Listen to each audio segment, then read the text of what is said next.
world of biology. In the previous session, you have learned the anatomy of alimentary canal. Today we are going to discuss another topic, that is the digestive glands. We will discuss the physiology as well as anatomy of various digestive glands. The different digestive glands include 3 pairs of salivary glands, liver, pancreas, gastric glands and intestinal glands. We have to learn the anatomy as well as the physiology of each digestive gland. First we shall discuss about the salivary glands. There are 3 pairs of salivary glands located within the buccal cavity. Have a look on the picture here. The 3 pairs of salivary glands include a pair of parotid glands, then another pair of sublingual glands, and the third one submandibular or submaxillary glands. We shall learn in detail about these various glands. Before that, what is the function of the salivary glands? They release salivary juice into the buccal cavity. Salivary juice has different function. We will learn the salivary juice function later on. First, about the parotid glands. They are located on the sides of the face, just below and in front of the ears. You can see the parotid gland here. They are present on the sides of the face and just below and in front. And now the duct of the parotid gland. You can see a duct here. This duct is known as Stenson's duct, through which they release their secretion. The parotid ducts called Stenson's duct open into the mouth. Moving on to the next pair of gland, that is the sublingual glands. See the location of the sublingual glands. They are located under the tongue here. You can see the sublingual gland, and they are having numerous ducts. And the ducts of sublingual glands are known as Rivinus gland. Ducts of sublingual glands are known as Rivinus ducts. Then the third pair of salivary glands are the submandibular or submaxillary glands. Do you know why they are known as submaxillary or submandibular glands? Due to their location. They are located under the angle of the jaw, angle of upper and lower jaw. So they got the name submaxillary or submandibular glands. The duct of these glands are known as Watson's duct. They also open under the tongue. See the location of the submandibular gland. This is the submandibular gland with the duct close to the sublingual gland. So all these 3 pairs of salivary glands release their secretion into the buccal cavity. Now about the secretion. They secrete saliva. What is the composition of saliva? It is a mixture of mucus as well as the salivary juice. About 1.5 liters of saliva and mucus are released daily into the buccal cavity. The different components of the saliva include water, electrolytes such as bicarbonates, sodium ions, chloride ions, then mucus, and the very important thing or fact about the salivary juice, they contain an antibacterial enzyme known as lysozyme. The antibacterial enzyme lysozyme destroys the bacteria present within the food particles. Then another enzyme known as a salivary amylase enzyme helps in the digestion of carbohydrate. You will learn about the role of salivary amylase when you learn the physiology of alimentary canal. You have familiarized the digestive role of the salivary juice. More about the functions of saliva. They help in the lubrication of the buccal cavity. Also helps in mechanical as well as chemical digestion. The mechanical digestion includes the churning movement of the food particles within the buccal cavity. The chemical digestion is with the help of the different digestive enzymes, and they shows antibacterial activity. See, a viral infection of the parotid gland lead to the disease known as mumps. You can see the condition here. It's a viral infection of the parotid glands which results in swelling and pain of the cheek region because the gland gets affected due to the virus. Now we shall discuss about the digestive gland, liver. As you know, it is the largest gland in the human body. We will learn the morphology as well as anatomy, then the physiology of the largest gland in our body, that is the liver. First, about the location. See the diagram here. You can see the liver here, which is located in the upper right side of the abdominal cavity. Which is abdominal cavity? The region below the diaphragm. The chest region is the thoracic cavity, below which lies the abdominal cavity. So, at the upper right side of the abdominal cavity consists of the liver, and it is just beneath the diaphragm. On the inferior surface, there is a presence of a muscular sac called the gallbladder. The secretion of the liver is stored within this small sac-like structure known as the gallbladder, which helps in the process of digestion. About the anatomy of the liver. Anteriorly, there are two main lobes. On the inferior surface, there are two small lobes. This is the anterior view of the liver.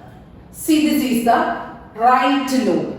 The right lobe is large, whereas the left lobe is small. These are the main lobes of liver. On the back side or the posterior surface, there is the presence of another lobe known as the quadrate and the caudate lobe. We can see the quadrate lobe here. This is the quadrate lobe. Then the caudate lobe. We can also see the gallbladder here. You can see the sac-like gallbladder here. This is about the anatomy. We are moving into the internal structure of liver. Internally, the liver is having the presence of numerous lobules. The lobules, the liver lobules are the structural and functional unit of liver. See the hexagonal structure here. It represents the liver lobule. The liver lobules are hexagonal in outline. Also, they are formed of the lobules, which are hexagonal in outline, is formed of numerous liver cells. The liver cells called hepatocytes. They are cubical in shape. Can you see the cubical shaped hepatocytes? The hexagonally lined liver lobules are formed of hepatocytes, cubical shaped hepatocytes, which are arranged in a radial manner. They are arranged radially as plates. They occur as a pair. The radially arranged hepatocytes occur as a pair. In between the radially arranged hepatocytes, there is a presence of incomplete blood vessels called sinusoids. The sinusoids, you can see the sinusoid here. The radially arranged hepatocytes. These are the radially arranged hepatocytes which are concerned with the production of bile juice. Hepatocytes are arranged around a central vein. See, this is the hexagonal lobule with the central vein and a large view here, the central vein and the hepatocytes. These are the pairs of hepatocytes which are radially arranged. And in between there is the presence of the incomplete blood vessel known as the sinusoid. In between the two pairs of the column of hepatic cells. There are blood vessels with incomplete walls known as the sinusoids. About the sinusoids contains phagocytic cells called Kupffer cells. These are the phagocytic cells. Phagocytic cells means they can engulf the foreign particles or pathogens that enter this bloodstream. They are engulfed and removed with the help of the Kupffer cells. So, two types of cells we have familiarized. The hexagonally shaped lobules are lying externally by a thin connective tissue sheath known as the Glisson's capsule. These outlines are the Glisson's capsule of the liver lobule. So this is the structure of a liver lobule. The liver lobule consists of radially arranged cubical cells called hepatocytes. In between the pairs of hepatocytes, there is a presence of sinusoid. Externally, the lobule is covered by the Glisson's capsule. Within the sinusoid, there is a presence of the phagocytic cell known as the Kupffer cells. Now, we shall discuss the duct system of liver, because the liver is connected with the pancreas, which is another digestive gland. About the duct system, from the liver arises the hepatic ducts, right and left hepatic ducts. You can see the liver lobes here, right and left liver lobes. The right and the left join as a common hepatic duct, which enter or join with the duct of the gallbladder. The duct of gallbladder is known as cystic duct. The hepatic duct and the cystic duct together forms the common bile duct. The common bile duct enter the leaf-shaped pancreas. The pancreas is having its own duct known as the pancreatic duct. So, the common bile duct along with the pancreatic duct forms the hepatopancreatic duct. The hepatopancreatic duct opens to the duodenum region.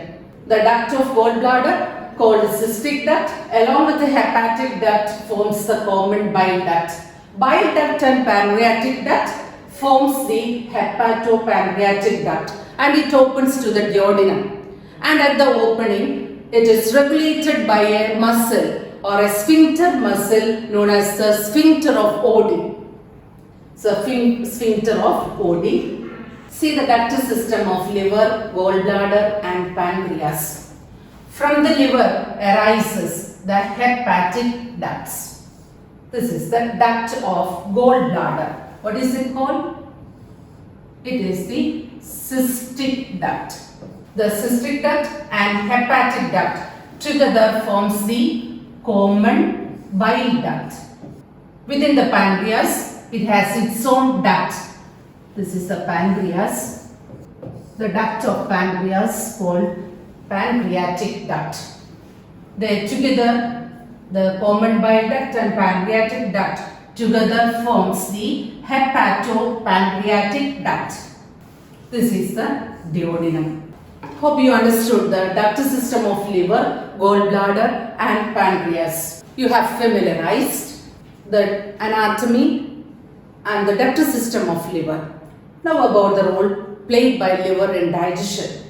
Earlier I told you it secretes bile juice which is temporarily stored within the gallbladder. About 500 ml of bile are secreted by the liver daily. About the components of bile, it consists of water, bile salts, cholesterol and phospholipids and the bile pigments bilirubin and biliverdin. These are the components of the bile juice. About the function of these components within the bile juice, they help in the emulsification of fat. That means conversion of fat droplets into small globules. Also, they activate the lipid digesting enzymes and maintains an alkaline pH in the duodenum. And this alkaline pH is necessary for the digestive enzymes. Next, about the digestive gland pancreas, which is located within the U-shaped limbs of duodenum. You can see the pancreas here with the pancreatic duct. About the role played by pancreas. It is known as a compound gland because it has dual function. It is both exocrine as well as endocrine in function. The endocrine part is formed of a group of cells known as islets of Langerhans, which include alpha cells, beta cells and so on. These cells secrete hormones such as insulin and glucagon into the bloodstream. Function of these hormones are to regulate the blood sugar level. Do you know the normal blood sugar level? It is 80 to 120 milligram per 100 ml of blood. This is regulated with the help of the insulin as well as glucagon secreted from the islets of Langerhans. About the exocrine portion. The exocrine cells are known as acinar cells. These cells secrete different digestive enzymes. The digestive enzymes secreted by the acinar cells helps in the digestion of carbohydrates, proteins and fats. About this you will learn in the physiology about the role played by the different digestive enzymes from the exocrine part. Thank you.